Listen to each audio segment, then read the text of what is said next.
Hello and welcome to another bonus episode of Kill James Bond. I am November Kelly. I am joined, as always, by my friends Abigail Thorne and Devon. Hello. Cowabunga. Hi, hello. It's November, and Hi, November. I once again seized the opportunity with both hands to make my friends watch and talk about a black and white French existentialist film. So that's right. I hope you enjoy suffering. I hope you enjoy philosophy. I don't know why either of you two would enjoy philosophy, but just in case. No, me neither. I hate it. I love tubes though. I love tubes. Yeah. I've never thought in my life. Why she just philosophizes all those tubes. No, we watched The Wages of Fear.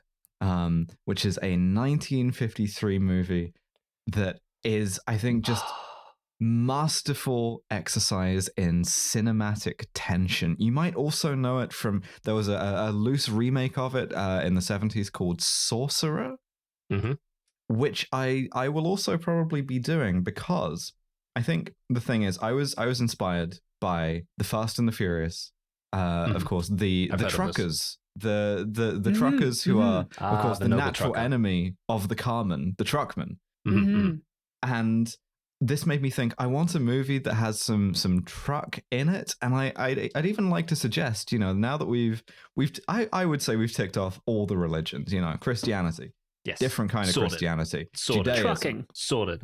Well, exactly, right. I think that's maybe now now is the time for truck season, If the movie has a truck in it, maybe that's in our bailiwick. This movie isn't so much the Fast and the Furious as it is like the slow and mild. It's a movie about driving slowly, but still very tense.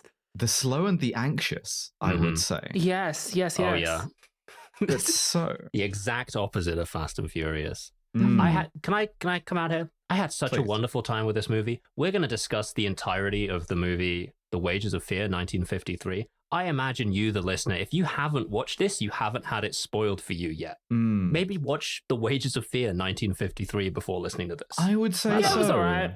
I had a good time. It's a long movie, okay. but I like the French is the thing. Yeah, absolutely. I was distracted at parts and a bit bored in places, but I'm uncultured and a swine and also doing a million bazillion other things right now, so I wasn't really in a good mindset to sit and absorb it.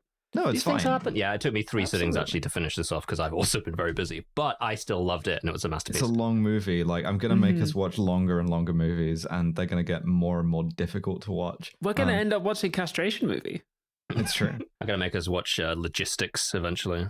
Yeah, no, I'd love to see that actually. Actually would like to. We begin in the dirt with some insects fighting. Sorry, no, we don't. We begin with a logo that says TF1 Studio, the Trash Feature Studio. Trash Feature made this. That's movie. Yeah, we should have set that up top. Trash Feature did make this movie. That's part of why we're doing it. But This is largely a Hussein joint, yes, but in 1953, yes. Then we begin with cockroaches.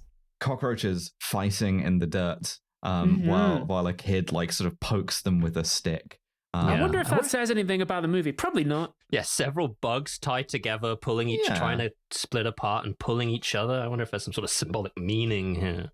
The first shot of a film doesn't mean anything. As flies to wanton boys, are we to the gods? They kill us for their sport or something? The first shot of a film is a freebie. It's just, you put that in there so that the audience, they're coming in late and they're sitting down and taking their coats off, right? That doesn't mean anything. Real kind of like Netflix screenwriting. My friends and I watched the Netflix vehicle The Rip recently. Which the deal is, Matt Damon sort of said, in the sort of press round for this, they made us sort of rewrite it so that everything that happens gets described 3 times by a character, so that if you're on your phone, you don't need to look up to follow the movie. And the thing is, you're not prepared for the number of times they say the word "the rip" in The Rip. It's really it's a very rip-focused movie. This is kind of the opposite of that. Yeah, this movie cleverly gets around designing for the 2-screen experience by having it be in foreign, which I don't speak. So I had to read the subtitles. Incredibly foreign, not just French, but French, Loads Spanish, Yeah. Italian. It's so good. French, Spanish, Italian, and some German, English, and they swing between them freely as someone who speaks all of the languages would. It's really good. Yeah, it's very cool, actually. I like it. It was we, making fun. We are in this dirt poor, quite literally, and there's a lot of dirt in everyone's poor town in South America, although we don't actually explicitly say that. And as this kid is like sort of torturing some insects, like an American motorcycle and jeep just kind of like blast through this town, which is sort of like dirt roads, adobe buildings. It's like obviously visibly like boiling hot. And in the shade at a nearby bar, we see a bunch of white guys who are just like sweating. One of whom is throwing rocks at a dog. Yes, yeah, just kind of like pointless cruelty. Because there's nothing else to do except indulge in pointless cruelty. Yeah, it's hitting some of the same notes as the film Queer, in the sense of you're kind of washed up, something below expat, something between expat and sex tourist, kind of like horrible white boy in poor country vibes. And there's just like a half dozen of these guys who are all sitting around with nothing to do because they have no jobs. And the owner of the bar is like, oh, is it one lemonade for 6 people again? Because they're all broke. Really good. One of them, Mario, has a bit of a flirtationship with a 10 out of 10 smoke show, who scrubs the floor, first of all, and then like crawls over and gets pet like a cat. And mine notes say hello. Yeah, this is Linda. Linda is, I didn't go cat, I described it as puppy girl moding right out the gates, but either way, similar thing of like, animalistic and sort of debasing.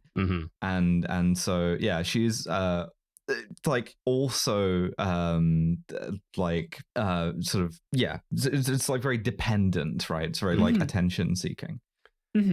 There's a great bit that I think really captures this, which is one of the guys, not the guy who was stoning the dog, I think it's the doctor, like rocks forward on his chair and like spits on the floor, missing the already disgusting spittoon, in order to provoke the bartender, who is too hot to even fight him about it.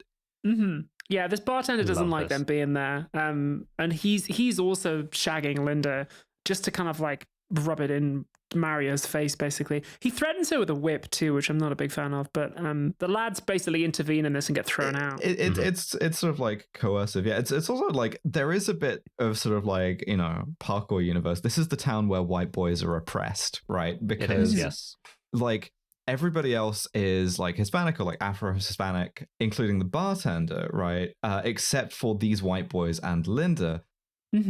And like even like when he kicks them out for not being citizens and not having jobs and not buying like any drinks, I think one of them sort of sarcastically calls him a credit to the white race. Yeah, what was that about?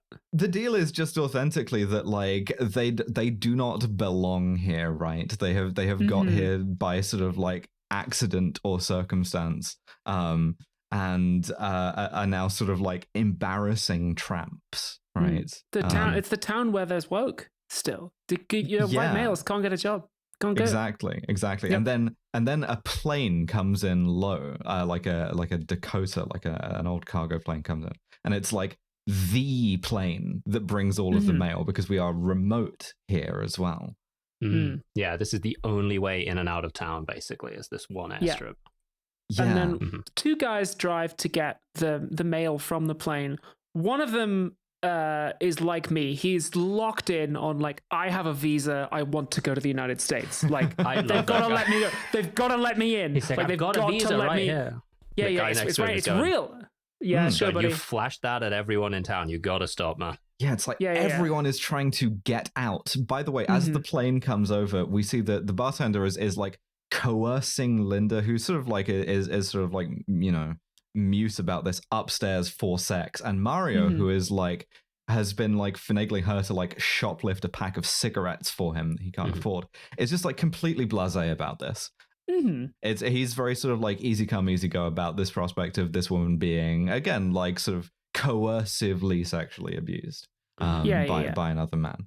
She's much more into him than he is into her, really. Definitely. Yes, yeah. All right, you know the drill.